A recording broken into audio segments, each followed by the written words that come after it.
A man's donkey kicked his wife, and she didn't survive.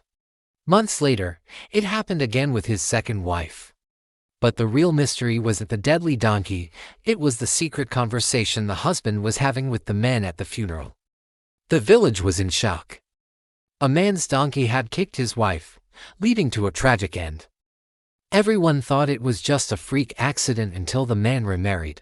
History repeated itself when the same donkey kicked the second wife, ending her life too. People started whispering that this wasn't just a donkey, it was a cold-blooded assassin. At the funeral, a curious observer noticed something strange whenever a woman offered her condolences. The husband nodded his head yes, but whenever a man approached him, he shook his head no. The observer couldn't resist.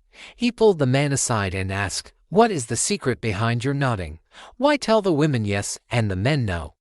The husband looked around and whispered with a sly smile, "The women are all asking me if I plan to get married for a third time, so I tell them why yes. But the men, every single one of them is asking me the same question, is that donkey for sale?